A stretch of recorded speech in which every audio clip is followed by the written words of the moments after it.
ADN Emprendedor, el podcast de la Cátedra de Cultura Empresarial de la Universitat de Valencia.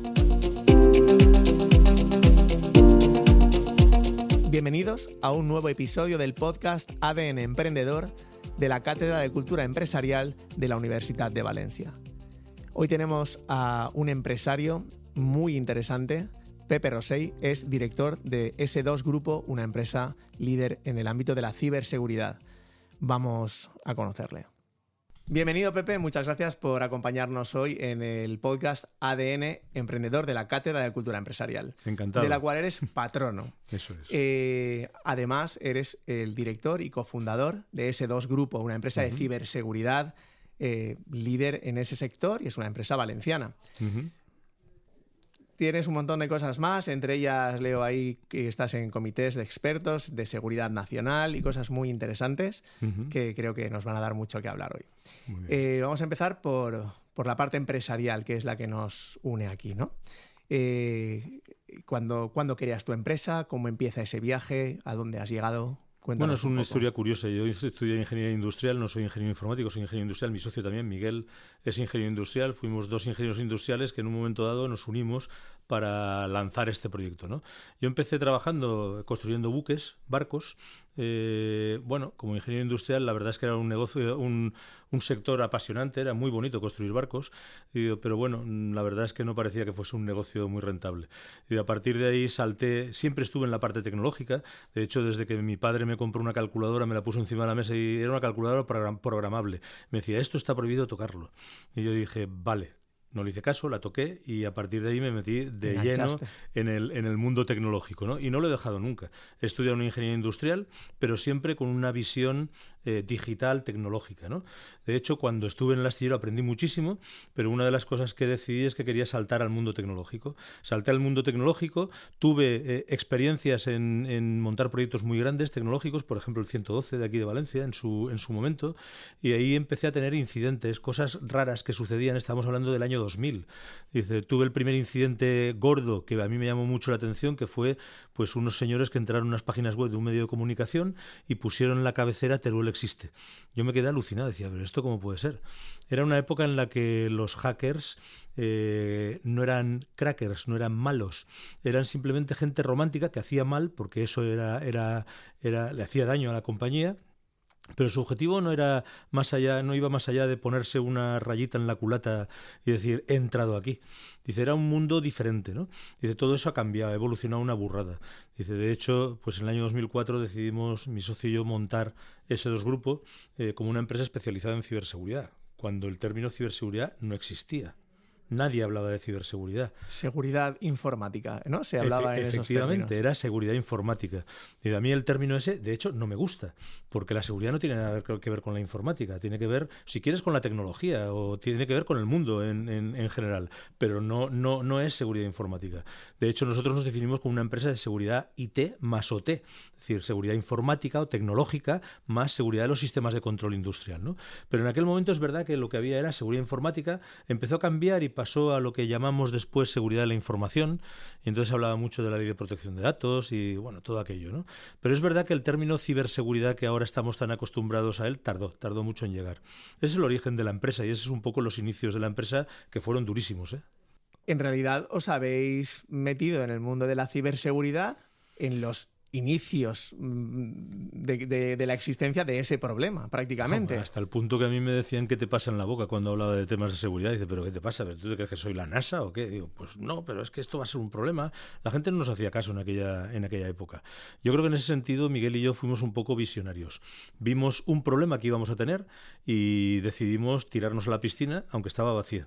De hecho, tuvimos que llenarla a toda prisa, porque si no nos moríamos. Evidentemente, pasamos como cualquier startup. En aquel momento no existían las startups, pero pasamos como cualquier startup nuestro valle de la muerte, casi nos morimos en el intento, pero bueno, sobrevivimos. Es verdad que nos metimos en un mundo pues que ahora es muy interesante, era ya muy interesante, lo que pasa es que no se veía tanto. Era interesante, era desconocido, muy poca conciencia del problema. Para una empresa esto no era un tema, seguramente. Ahora ya lo es, pero la sensación es que no hemos llegado ni a la cresta de esa ola, ¿no? Realmente adivinamos que las amenazas son súper grandes, cada vez hay más incidencias que salen en la prensa y lo que no saldrá en la prensa, ¿no? Esto ha evolucionado mucho. Yo llevo, si contamos desde el año 2000, que es cuando por primera vez fui consciente de lo que era esto de la seguridad informática, ciberseguridad, realmente llevo 25 años en esto y ha evolucionado a una velocidad de vértigo. Son 25 años, que son muchos años, pero estos últimos 5 o 10 años han sido, vamos, apocalípticos, en muchos sentidos, en el tipo de incidentes. Y cuando yo empecé a trabajar en esto, nosotros somos ingenieros industriales, por lo tanto, para nosotros el mundo de la tecnología, de la informática y el mundo industrial van siempre juntos. Los industriales hemos utilizado la tecnología para hacer cosas y por tanto no podíamos separarlo, pero eso no era evidente. Dice, los incidentes que había en aquel entonces eran robos de datos, robos de información, intrusiones en páginas web, lo que se llama un defacement, que te cambiaban la página web principal, pero realmente no pasaba de aquello.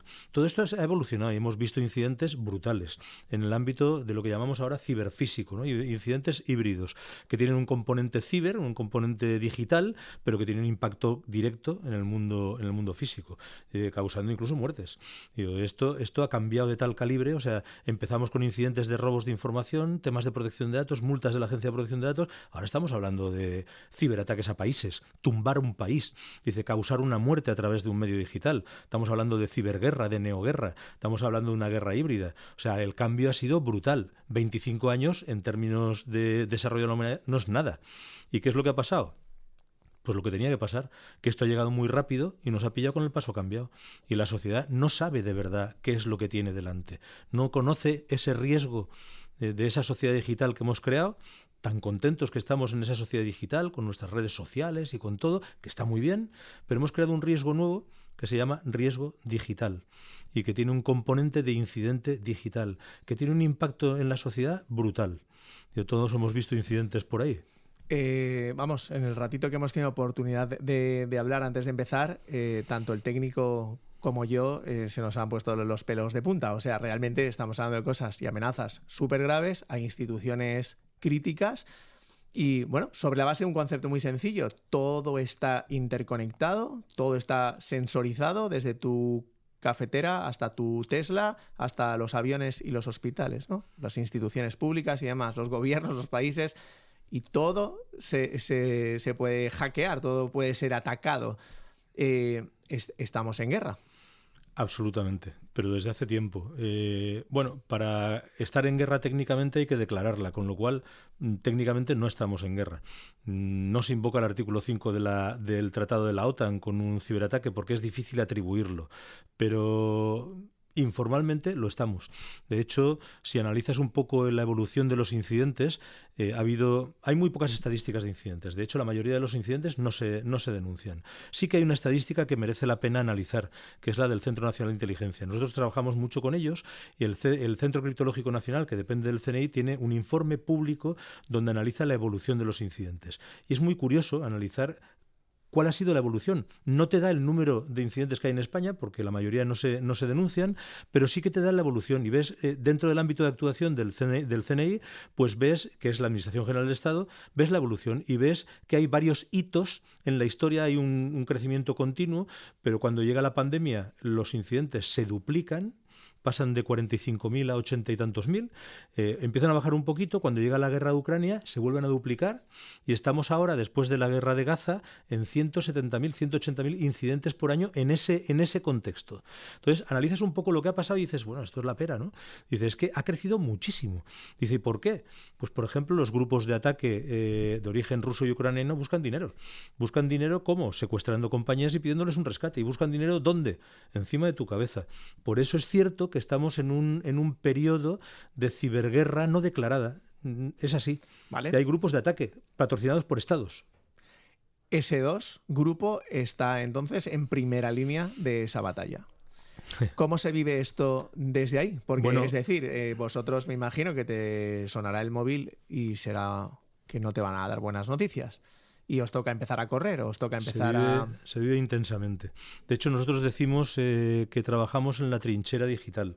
Es una trinchera, a todos los efectos estamos atrincherados digitalmente, no es una trinchera física, pero estamos atrincherados digitalmente defendiendo pues la sociedad. Muchas veces a nuestros clientes, otras veces a organismos públicos, estamos defendiendo a la gente. Dice, nosotros sí que sabemos lo que está pasando, la sociedad en su conjunto no lo sabe, ¿vale? Pero nosotros vemos lo que hay, y lo que hay preocupa. Cuando tienen un incidente, pues entonces se preocupan y entienden qué es lo que puede pasar. Yo creo que en ese sentido, pues sí, estamos pendientes del teléfono. Nosotros tenemos nuestro centro de operaciones 24/7, hay una actividad, cuando yo recibo una llamada un viernes por la tarde, si es final de mes, me asusto mucho, porque normalmente los equipos de ataque, que son malos pero no tontos, pues les gusta lanzar sus ataques, detonar sus armas en viernes por las tardes y a final de mes, porque es cuando más daño hacen. No puedes pagar las nóminas, no puedes pagar a tus proveedores, no puedes pagar tus impuestos, con lo cual saben lo que hacen. Son gente muy, muy inteligente. Hay muchísimo dinero en juego, mucho dinero en juego. El mercado negro de la información es brutal, el mercado negro de los ciberataques es brutal. Ganan dinero de muchas maneras, cobrando si pueden los chantajes o los secuestros, pero también vendiendo la información en el mercado negro. Venden un montón de información en el mercado negro. La información en el mercado negro vale mucho dinero. Unas credenciales, un usuario y una contraseña legítimas, pues en el mercado negro se paga muy bien, depende de quién seas. Si eres Pepe Rosita, seguro que se pagaría muy bien. Y por eso es importantísimo tener conciencia de lo que sucede y poner medios. Igual que en el mundo físico a nadie se le ocurriría ir a un sitio peligroso a las 4 de la mañana por la noche, pues en el mundo virtual tampoco. Hay sitios a los que no podemos ir. Tú no te puedes meter en la dark web, tú no puedes ir a determinados sitios. Si alguien te está regalando algo, piensa por qué te lo regala. A lo mejor es que el producto eres tú y no lo sabes, ¿no? Dice, pero piénsalo. Dice, nadie da duros a 4 pesetas, como decíamos antiguamente cuando había pesetas, ¿no? Yo creo que al final todo esto tenemos que comunicarlo y la gente lo tiene que saber. Vale, preguntas concretas entonces.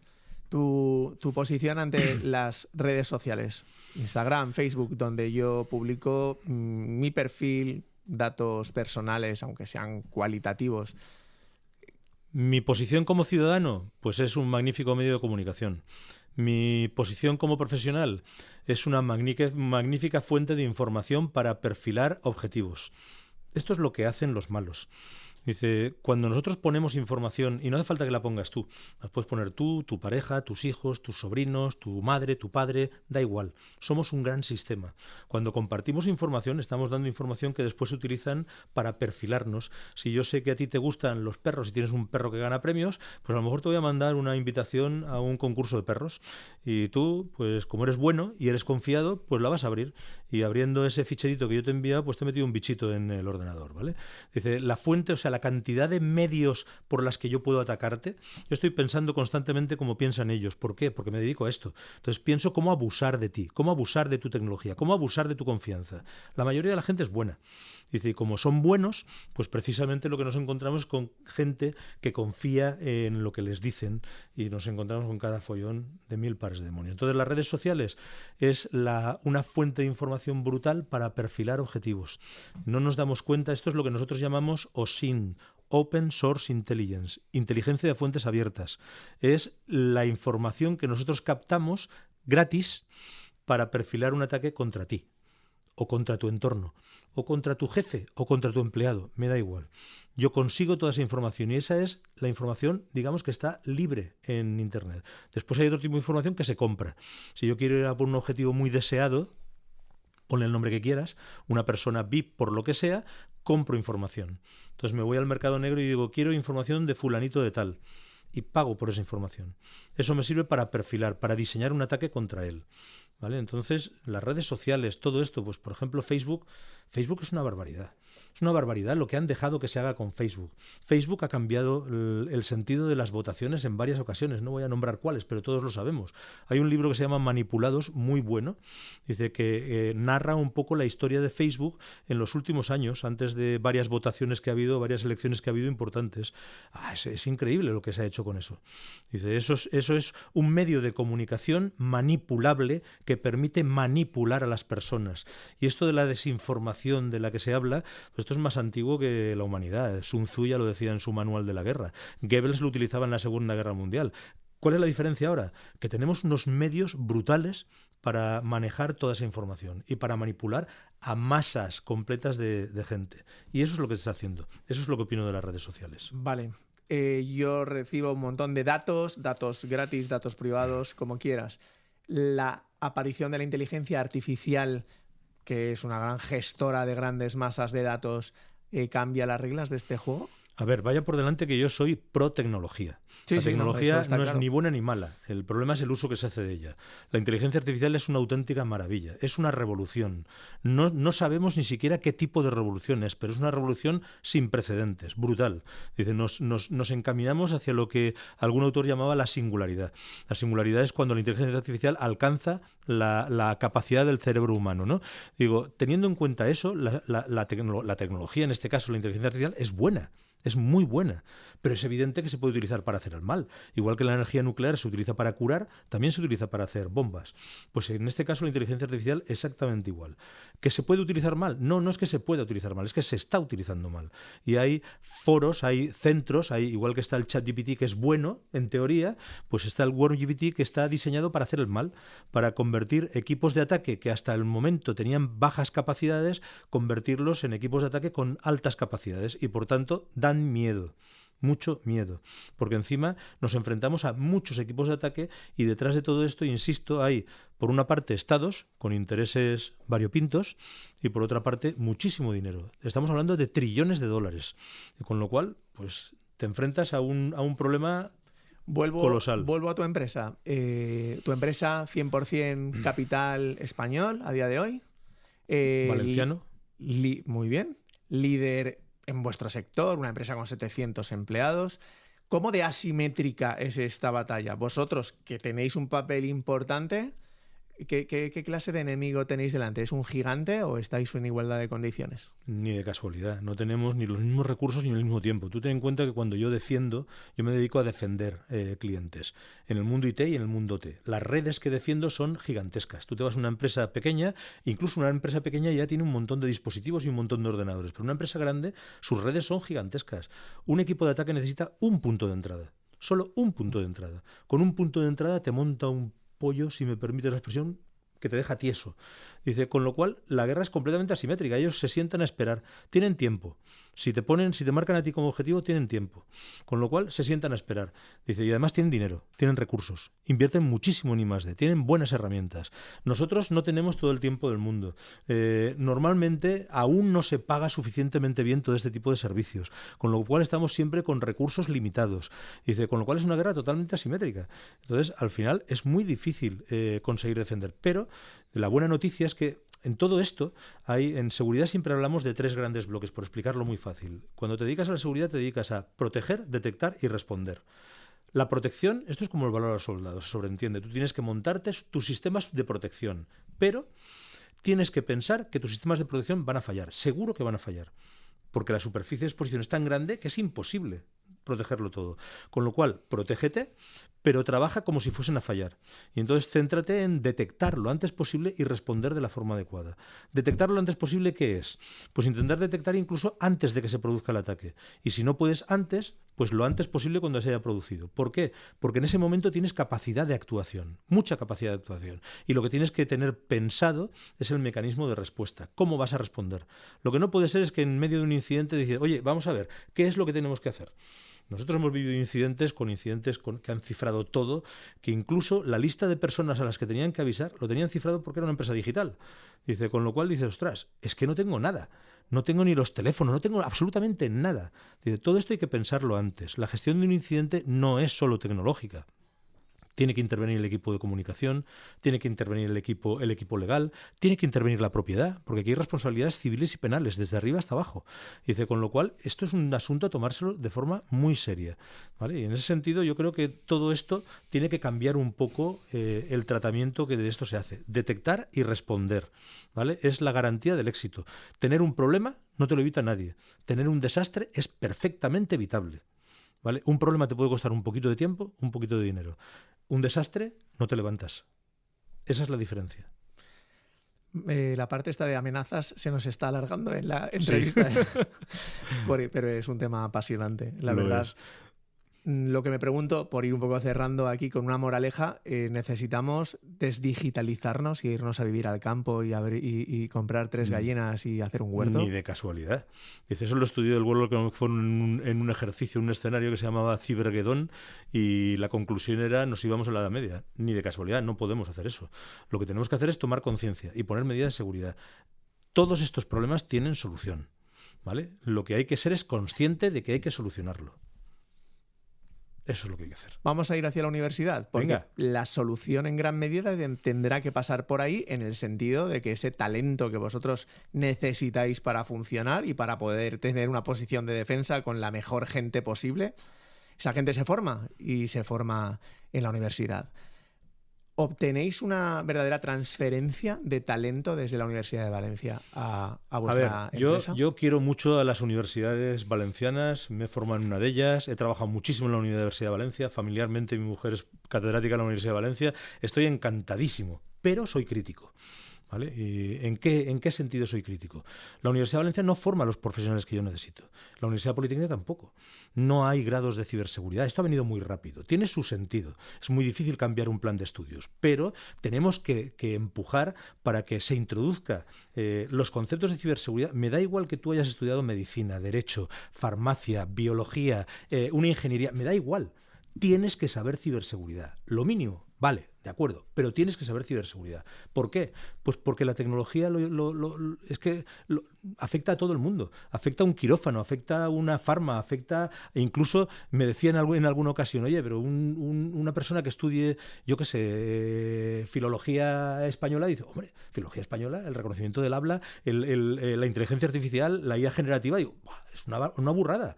Tenemos que conseguir que las universidades evolucionen teniendo en cuenta que vivimos en un entorno completamente digital y esto no lo cambia ya nadie, no lo podemos tirar para atrás. Con lo cual se tiene que introducir toda la parte digital en los estudios, en todos, absolutamente en todos. Y la parte de ciberseguridad, por supuesto, en las ingenierías, en medicina, en farmacia, en derecho, en económicas, en todas las carreras.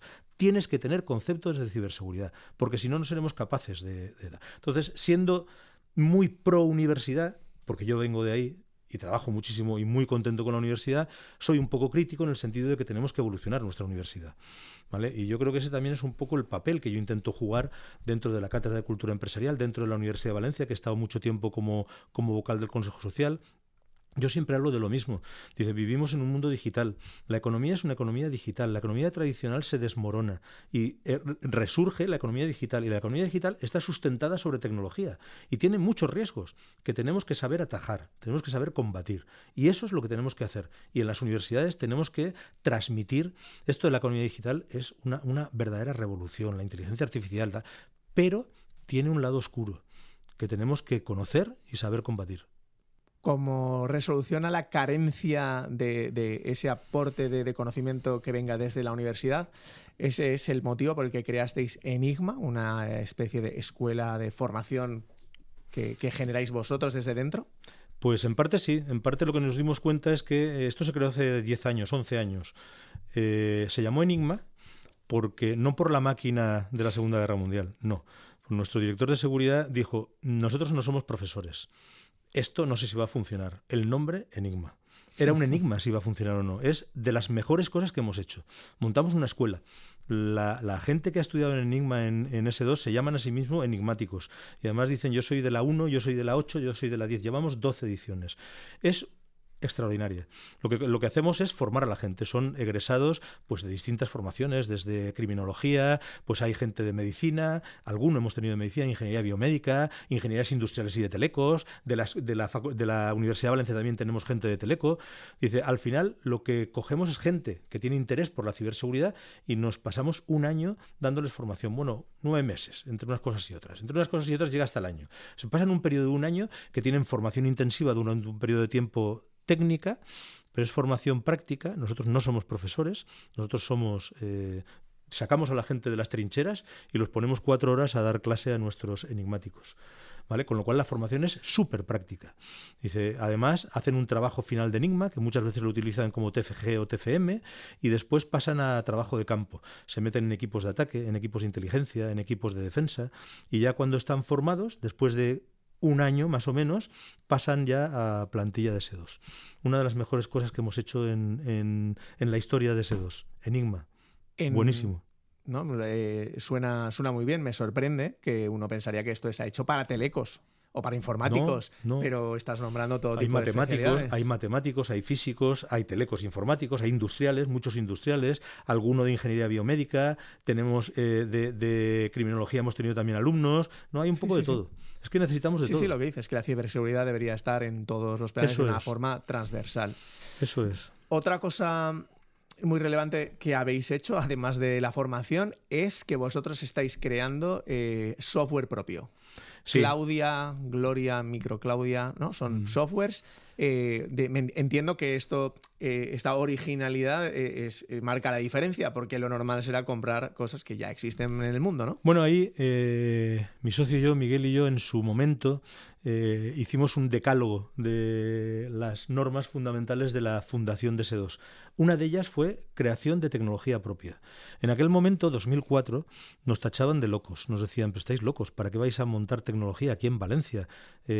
Para competir con tecnología americana, con tecnología israelí, con tecnología rusa.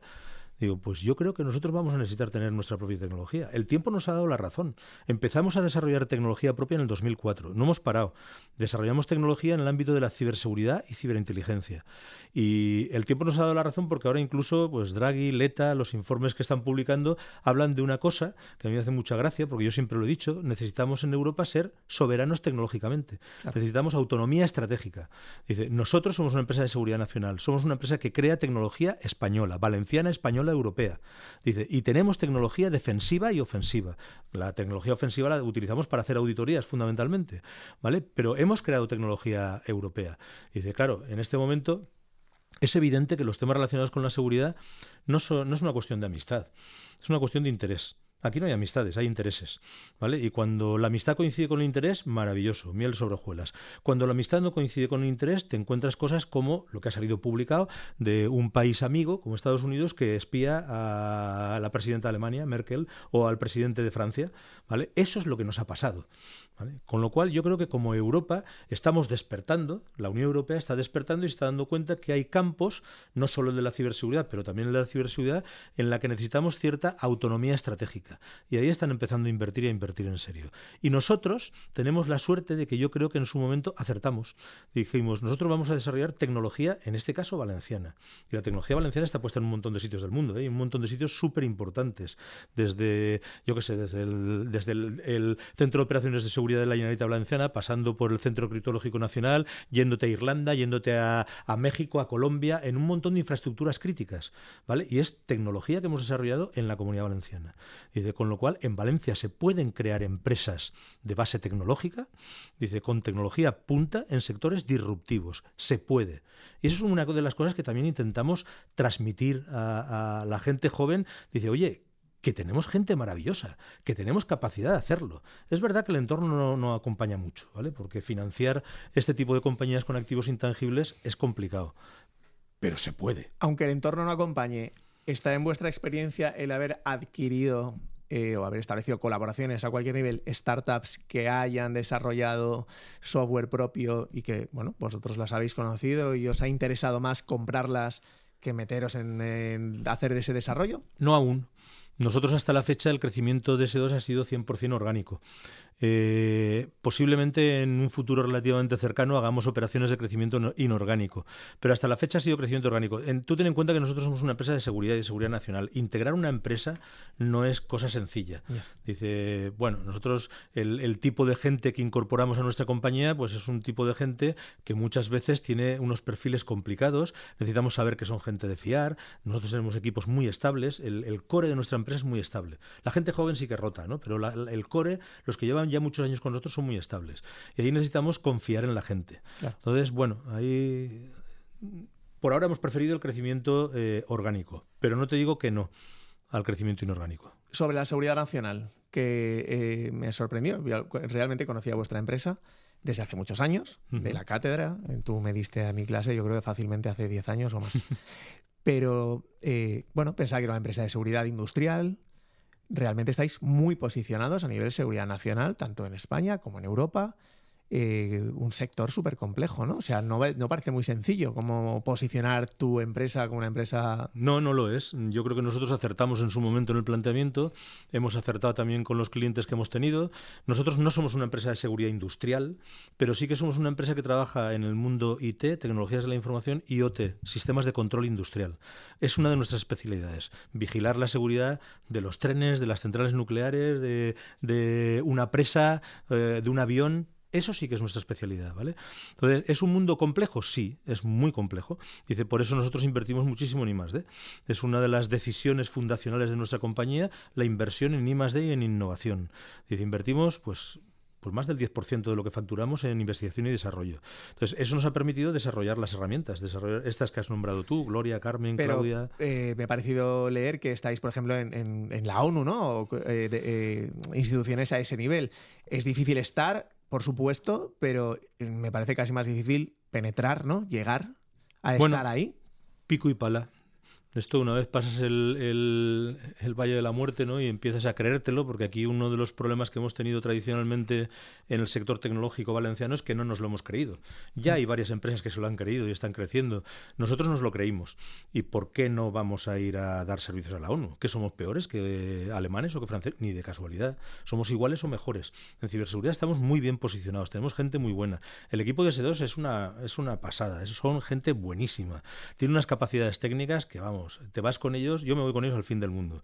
Son gente que yo dirijo equipos, ¿no? Pero cuando miras para atrás y ves la gente que tienes, con los compañeros de viaje que vas, dices, bueno, yo me voy donde haga falta. La ONU, pues a la ONU. La OTAN, a la OTAN. El CNI, pues al CNI. Donde haga falta, porque son muy buenos. Y encima estamos protegiendo lo que nosotros llamamos los valores fundacionales de Europa. Estamos protegiendo la libertad, la democracia y los derechos fundamentales. El derecho de la privacidad, el derecho de las personas. Con lo cual, para nuestros equipos es muy importante la labor que hacen. Va más allá de ser un trabajo, es un trabajo. Somos seguridad nacional, pero la gente se emociona cuando ve los proyectos en los que estamos trabajando. El trabajar para la ONU, el trabajar para, yo qué sé, para la Hacienda irlandesa o trabajar para otros entornos, pues son entornos que dan mucho gusto. Cuando perseguimos a un malo y lo cazamos, ayudamos a la Guardia Civil o a la Policía Nacional a cazarlo, pues la gente dice, ostras, esto mola.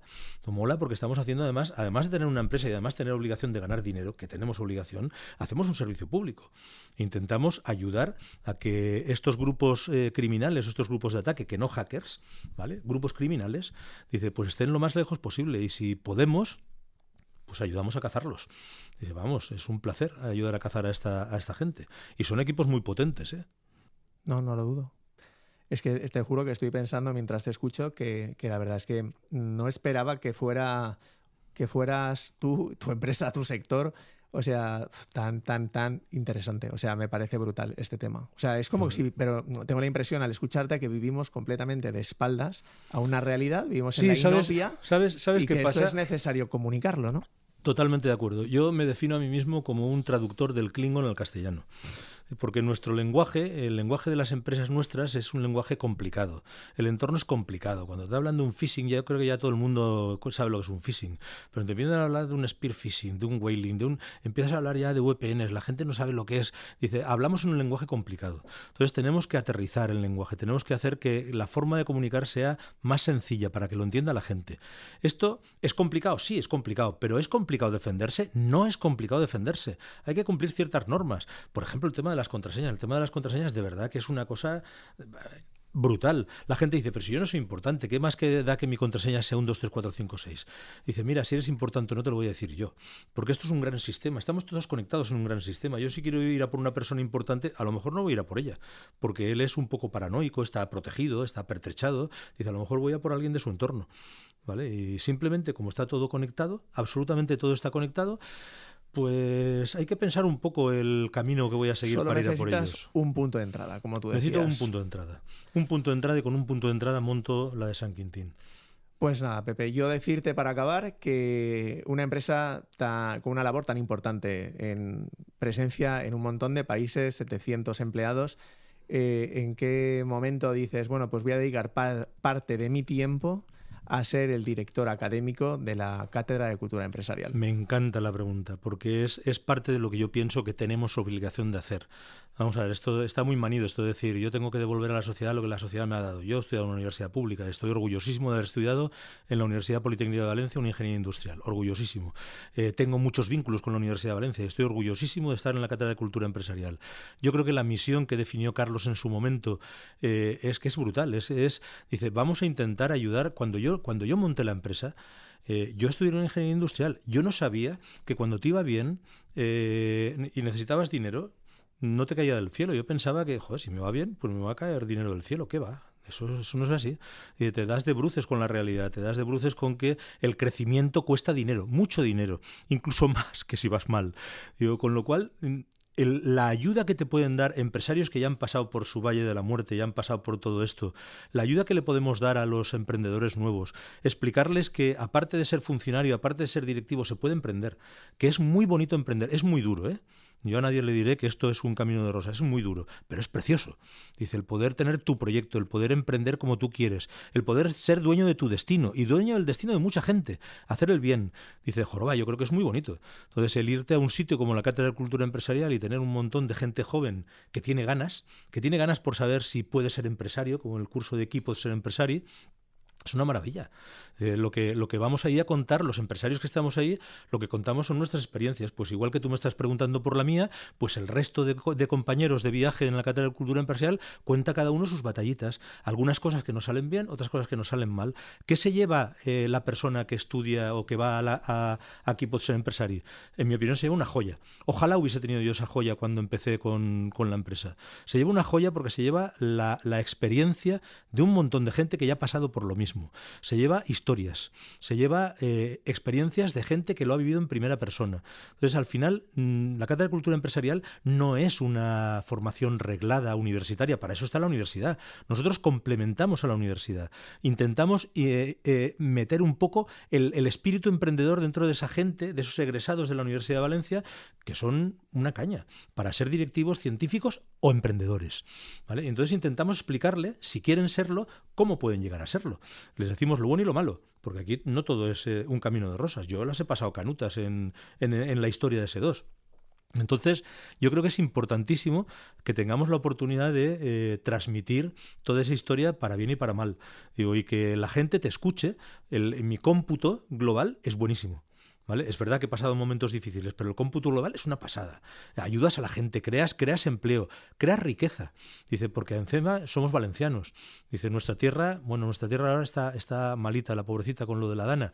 Dice, yo creo que es más importante que nunca que salgamos con un paso adelante y digamos, ya, estamos aquí. Los emprendedores, los empresarios, creamos empleo, pero también creamos riqueza, que es la diferencia con una multinacional que viene aquí, que encantados de que vengan aquí. Ellos crean empleo, nosotros creamos empleo y riqueza.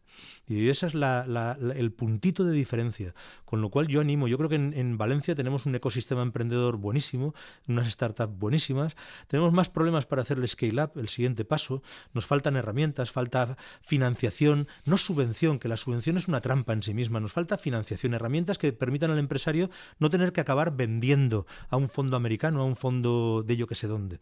Dice, nos faltan herramientas para que las empresas escalen. Dice, si no conseguimos esas herramientas, no conseguiremos que nuestras startups escalen. Y mira que tenemos startups interesantes, ¿eh? Yo creo que el momento es brutal y lo que estamos haciendo en la Cátedra de Cultura Empresarial, pues para los que nos dedicamos a esto es una gozada. Entonces, ¿cómo le voy a decir yo que no a Carlos cuando Carlos me dice, Pepe, te pido que seas el director académico? Yo, encantado. Yo creo que a Carlos vamos, es difícil decirle que no en general. Eso también es cierto, ¿eh? Él me lo propuso entrar en la cátedra en su momento, me ha propuesto ahora ser director académico de la Cátedra de Cultura Empresarial, para mí es una gozada. Yo le voy a dar mi puntito, cada uno de los que han pasado, pues han hecho su aproximación, unos han trabajado más en personas, otros han trabajado más en sostenibilidad. Bueno, yo voy a trabajar en economía digital y mi punto va a ser emprender en la era digital, que es una parte, creo yo, importantísima del emprendimiento. Pues desde aquí te agradezco tu labor en la cátedra, tu labor como patrono, como mentor. Te deseo lo mejor para esta nueva etapa como director académico y nada, sobre todo que hayas venido aquí a inocular esta pasión por emprender, ¿no? A través de tu ejemplo en el podcast ADN Emprendedor. Muy Así bien, que nada, muchas gracias. Un placer. Aquí. Gracias. Espero que hayáis disfrutado tanto como yo de esta entrevista. Nos vemos en el próximo episodio. Gracias por estar ahí.